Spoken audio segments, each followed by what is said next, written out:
What would you do if someone offered you $360,000, but accepting it meant killing your dream forever? This man chose hunger over betrayal, and what happened next changed cinema history.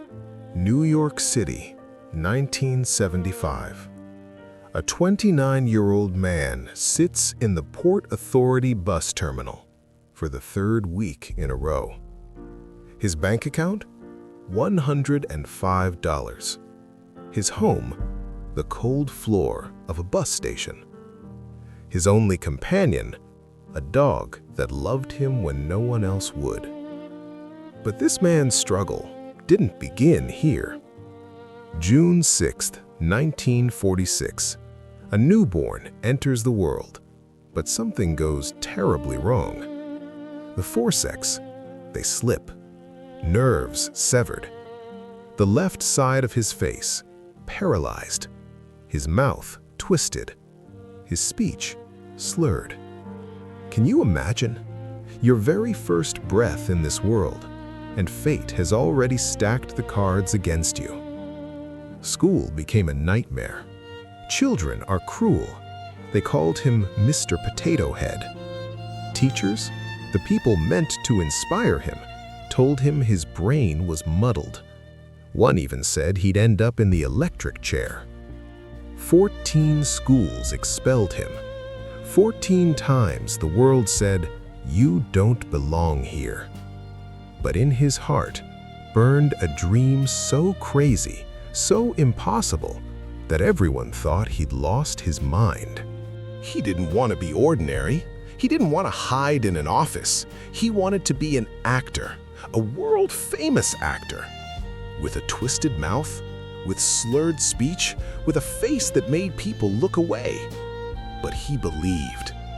He walked into casting agencies across New York, not 5, not 10, over 50 agencies. And when they rejected him, he went back again and again, 4, 5 times to the same places.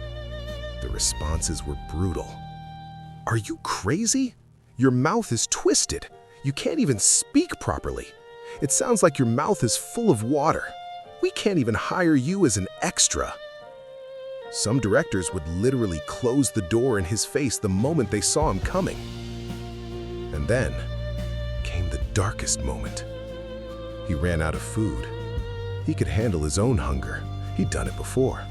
But watching his dog, his best friend, his only friend, cry from starvation, that broke him.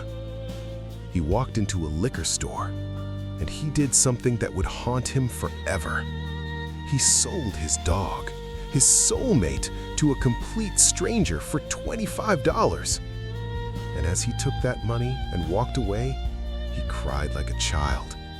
He felt like the biggest failure the world had ever seen.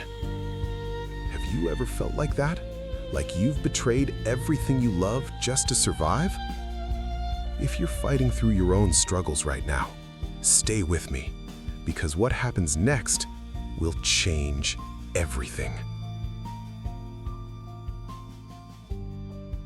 24th, 25th, 1975. He scrapes together enough money to watch a boxing match. Muhammad Ali versus Chuck Wepner. Ali was the greatest. Wepner? An ordinary fighter, a nobody. But that night, Wepner did something extraordinary. Round after round, Ali pounded him, blood everywhere. Everyone expected Wepner to fall, to quit, but he didn't. 15 rounds of pure heart. He lost the fight, but he never fell down.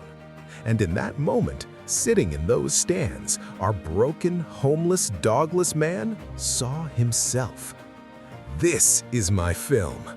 He ran home, 20 straight hours, no sleep, no breaks, just him, a typewriter, and a story that poured out of his soul. The story of a fighter who wouldn't quit, an underdog who deserved one shot. He called it Rocky. 2 producers, Winkler and Robert, read his script. They loved it. "This is brilliant. We'll give you $25,000 for it." But there was one condition. He couldn't be in it. Think about this moment. A man who slept in bus terminals, who sold his best friend for $25, who had $1 in his bank account. They offered him $25,000, a fortune. He said no. "I have to play the lead role." They increased it, $100,000. He said no.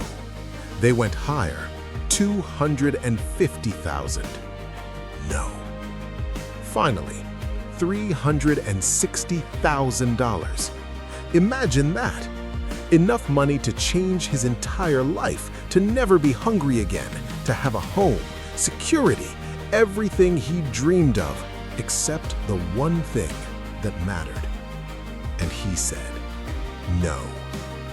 If I don't get to act in it, I'll burn the script." How many of us would have that courage?